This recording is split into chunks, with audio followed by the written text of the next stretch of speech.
The nose is the organ for the sense of smell. Only the upper third of the nose is bone. The lower two-thirds is cartilage. The ala, also known as the ala is also known as the nostrils or nares, the apex is known as the tip, and the bridge is known as the dorsum. The nasal cavity is located over the palatine bone and in the space between the oral cavity and the cranial cavity. It consists of paranasal sinuses and the turbinates. Its function is to warm, humidify, and filter air. We get our sense of smell from the olfactory nerve. Paired maxillary sinuses are the large sinuses below the eyes. The paired frontal sinuses are the lower forehead, and the ethmoid sinuses are small air cells in the lateral wall of the nasal cavity, between the lateral nasal wall and the turbinates. The sphenoid sinuses lie at the posterior superior extent of the nasal cavity. The optic nerves and the carotid arteries are within the lateral wall of these sinuses, and the pituitary gland lies behind and above them.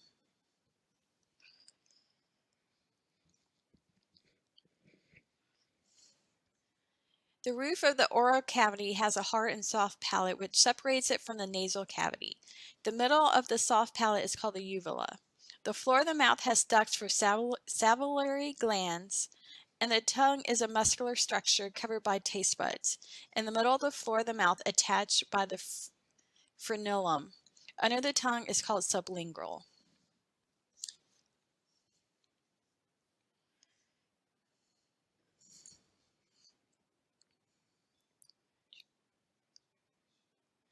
The pharynx is a tubular structure that extends from the nose to the esophagus, consisting of the nasopharynx, the oral pharynx, and the laryngopharynx.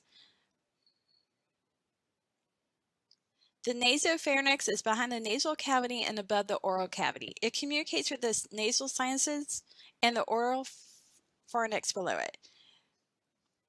The adenoids lie in the nasopharynx, and the eustachian tubes open on each side of the adenoids. The soft palate, tonsils, and posterior portion of the tongue are in the oral pharynx.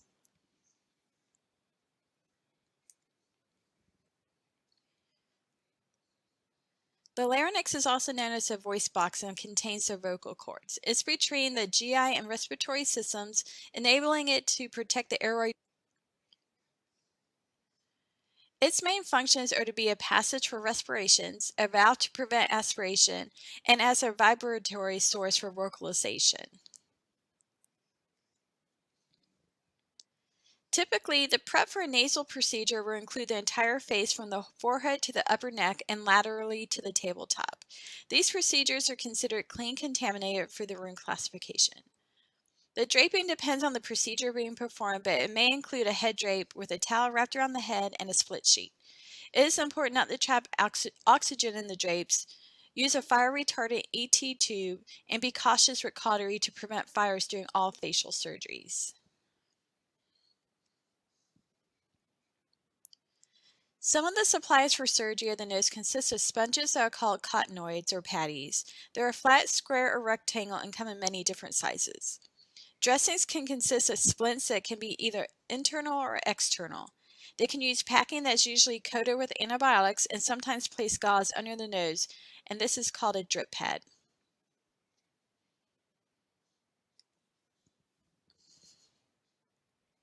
Commonly used drugs during nasal cases can be categorized as anesthetic agents, such as lidocaine and cocaine. Vasoconstrictive agents, such as cocaine, epinephrine, and Afrin, and decongestants. Some fall into more than one category. Lidocaine with epi is a local choice. Cottonoids are often soaked in a liquid of 4% cocaine and is used topically to relieve pain and constrict blood vessels.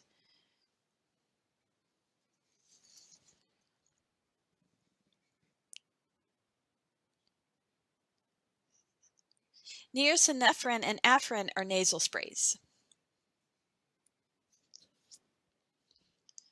Nasal instruments are used on soft tissue and bone. Many of them are designed to reach deep into the nasal cavity. The number 7 knife handle with a 15 blade is a knife of choice. Elevators and dissectors are often used to lift the periosteum or the submucosa from the surface of the bone or cartilage. A rongeur is used to cut bone, and a rasp is used to shave it. A gouge, chisel, and osteotome are used with a small mallet to shape nasal bone. A microdebrider is used to excise tissue during nasal surgery. This piece of equipment is sometimes referred to as roto-rooter, and it suctions raw debrides. A 30-degree sinus scope is used for maxillary sphenoid and ethmoid procedures, and a 70-degree scope is used for procedures of the frontal sinuses.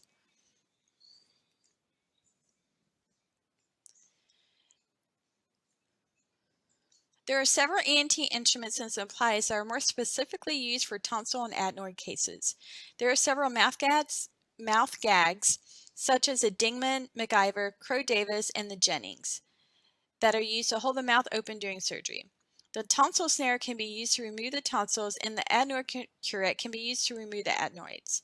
The Herd pillar is almost exclusively used during a tonsillectomy. Tonsil sponges are used in the mouth to control bleeding.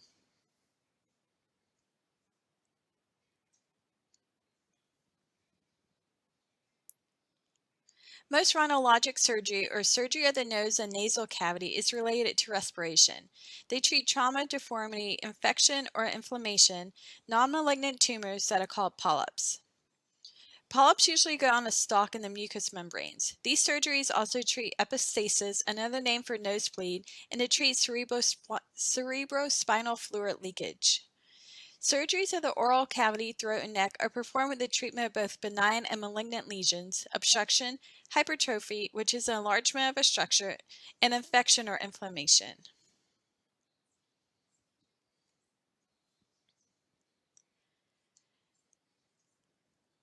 Endoscopic sinus surgery is performed to treat diseases of the paranasal sinuses, nasal cavity, the skull base, and to improve airflow. A 0-degree scope is used initially for polypectomies, maxillary astronomies, ethmoidectomies, frontal sinus surgeries, turbinectomies, and sphenoidectomies. The surgeon will later switch to a 30 or 70-degree scope, depending on the area requiring visualization. The 30-degree scope is used for maxillary, sphenoid, and ethmoid procedures, and the 70-degree scope is used for frontal sinus procedures.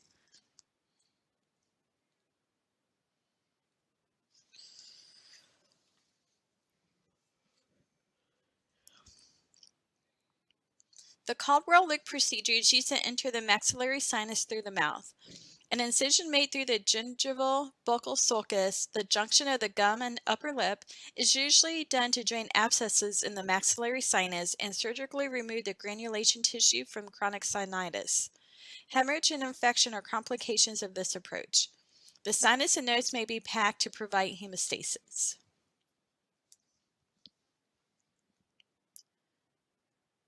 A septoplasty is a surgical manipulation of the septum to return it to correct anatomical position or to gain access to the sphenoid sinus for removal of a pituitary tumor.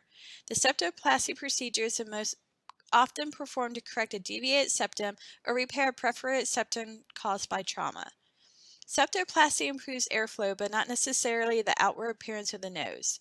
A closed reduction in the nasal fracture is a simple procedure. A Bose elevator is inserted into the nostril and the nasal bones are molded into place by external manipulation. In either procedure, internal splints may be inserted into the septum and sutured into place. These will be removed post-operatively in the surgeon's office.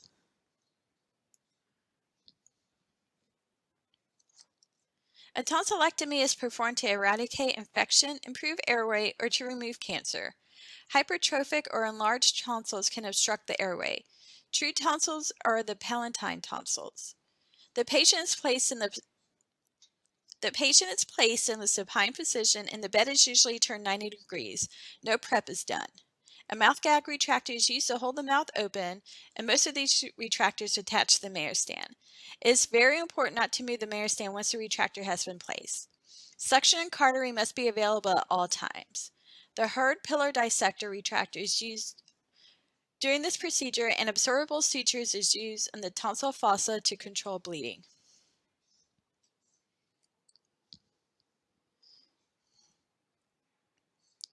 An adenoidectomy is a surgical removal of the adenoids. The primary reason to remove the adenoids is because of chronic infections and hypertrophic tissue that can lead to obstruction of the eustachian tubes and chronic otitis media, also upper airway obstruction and snoring.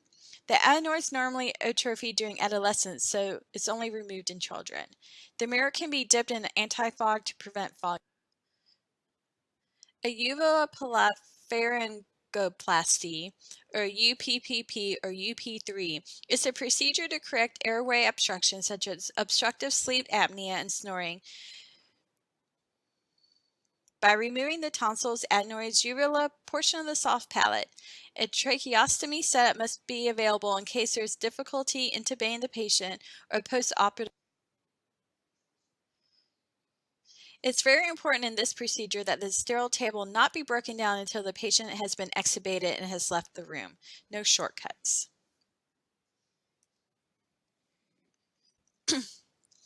Or as a form of treatment. The laryngoscopy gives a doctor direct visualization of the larynx. The scope can be rigid through the mouth or flexible through the nose or mouth. A bronchoscopy is performed to visualize the trachea, bronchi, and the lungs, and can also be done with a rigid or flexible scope.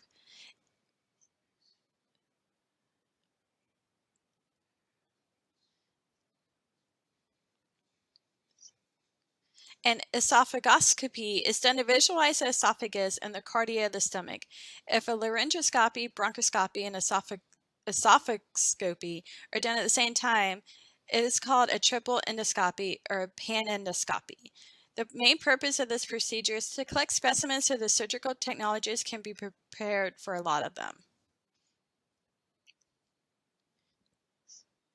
A tracheostomy or tracheectomy is the opening into the trachea and insertion of a cannula to create an airway for the patient.